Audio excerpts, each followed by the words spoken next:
Hashtag done na, inalis na, pinalitan na.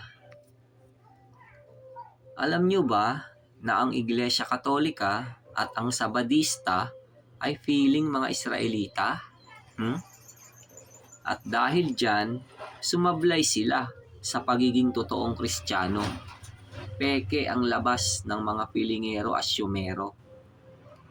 Kasi, 10 utos na tinatawag na kautusan ni Moises ang itinuturo at ipinapatupad nila Para sa Israel lang yun Hindi naman yun para sa mga hentil na labas ng Israel. Read Bible. Malakyas 4:4. Alalahanin ninyo ang kautusan ni Moises na aking lingkod na aking iniutos sa kanya sa Horeb para sa buong Israel na may mga palatuntunan at mga kahatulan. Ang structure na ng tunay na iglesia ng Diyos ay hindi na mga saserdotes levitas ang nangangasiwa. Hindi na si Moises. Si Jesus na nga ang dakilang saserdote Hindi naman siya levita Nasa lahi siya ni Huda. Hudyo siya. Basa Biblia. Hebreo 7:11-14. Ngayon, kung may kasakdalan nga sa pamamagitan ng pagkasaserdote ng mga Levita, sapagkat sa ilalim nito ay tinanggap ng bayan ang kautusan, anong kailangan pa na magbangon ang ibang saserdote ayon sa pagkasaserdote ni Melkisedek at hindi ibilang ayon sa pagkasaserdote ni Aaron? Sapagkat maliwanag na ang ating Panginoon ay lumitaw mula kay Huda, na tungkol sa angkang yaoy, walang sinalitang anuman si Moises hinggil sa mga saserdote. Hebreo 3:1-2. Kaya, mga banal na kapatid, mga may bahagi sa pagtawag ng kalangitan, inyong isipin ang apostol at dakilang saserdote na ating kinikilala, si Jesus, na siya'y tapat sa naglagay sa kanya, na gaya rin naman ni Moises sa buong sangbahayan niya. Sa Biblia, para magkaroon ka ng pakikisama o pakikipagkaisa sa mga Kristiyano, gaya ng mga apostol ni Jesus, ay dapat tanggapin mo at kainin ng laman ni Kristo, yung kanyang kautusan na ebanghelyo. Dapat makibahagi ka ron para maging tunay kang Kristiyano. Ang Katoliko at Sabadista ay sa Israel nakisama at sa kautusan ni Moises nakibahagi Yun ang nilalamon Paanong naging Kristiyano yung mga yun?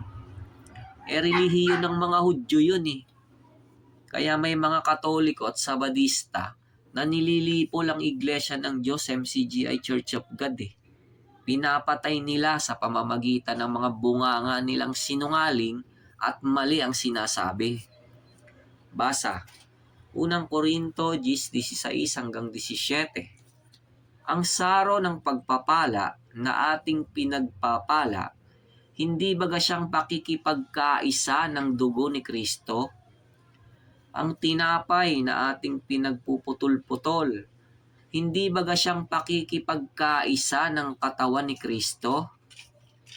Bagaman tayo'y marami, ay iisa lamang tinapay, iisang katawan, sapagkat tayong lahat ay nakikibahagi sa isa lamang tinapay. 1 Juan 1:3-4. Yaong aming nakita at narinig ay siya rin naming ibinabalita sa inyo, upang kayo naman ay magkaroon ng pakikisama sa amin. Oo, at tayo ay may pakikisama sa Ama at sa kanyang anak na si Hesukristo.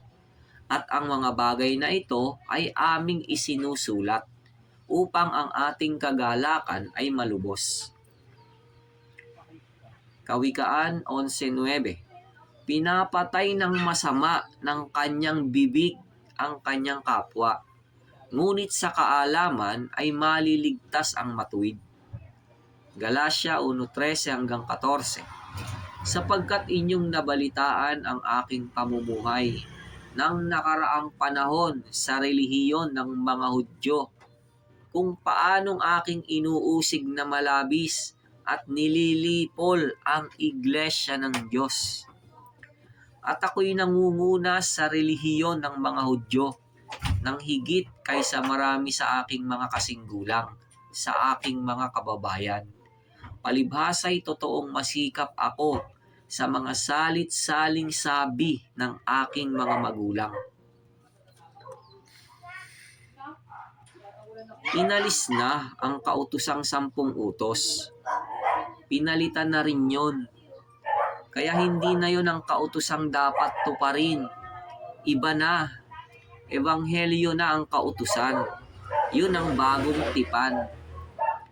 Kaya yung mga gustong manatiling cute o Catholic until the end at mangili ng araw na hindi si Kristo, mag-goodbye na kayo kay Jesus.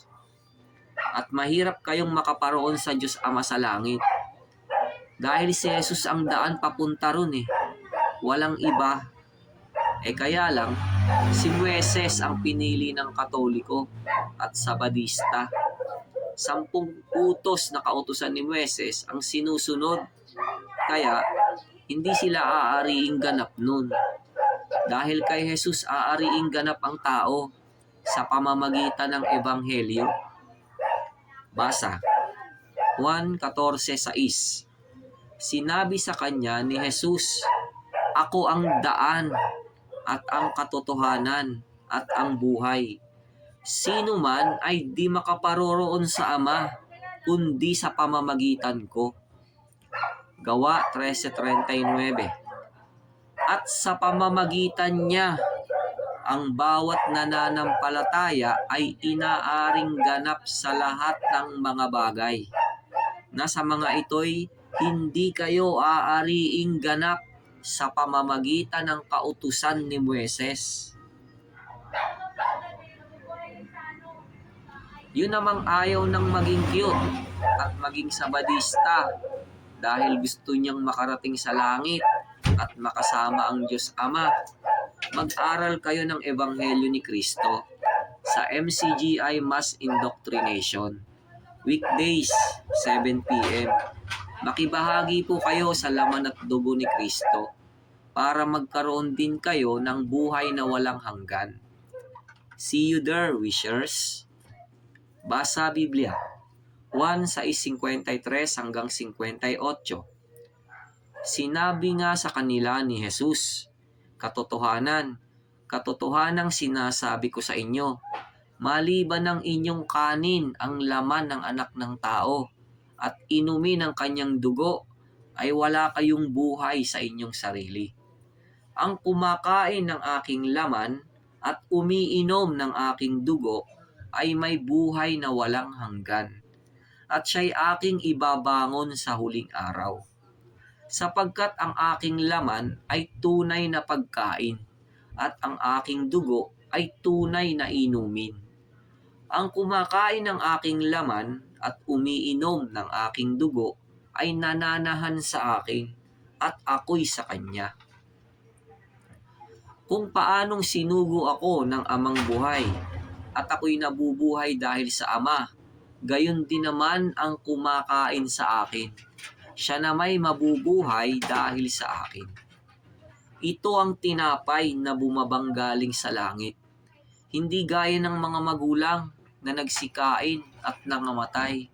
Ang kumakain ng tinapay na ito ay mabubuhay magpakailanman.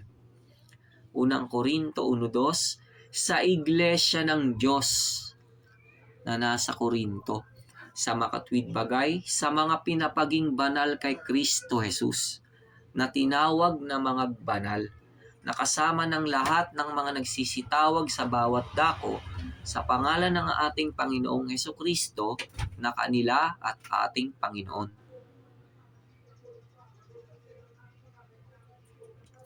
Mateo 21:43. Kaya nga sinasabi ko sa inyo, aalisin sa inyo ang kaharian ng Diyos at ibibigay sa isang bansang nagkakabunga. Efeso 2:15.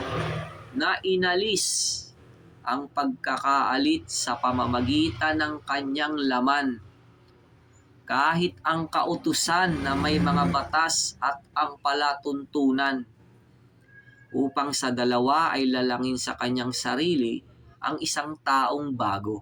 Sa ganito'y ginagawa ang kapayapaan. Colosas 2:14. Na pinawi ang usapang nasusulat sa mga palatuntunan laban sa atin, na hindi naayon sa atin, at ito'y kanyang inalis na ipinako sa krus. Hebreo 7:12. Sapagkat ng palitan ang pagkasaserdote, ay kinailangang palitan naman ang kautusan.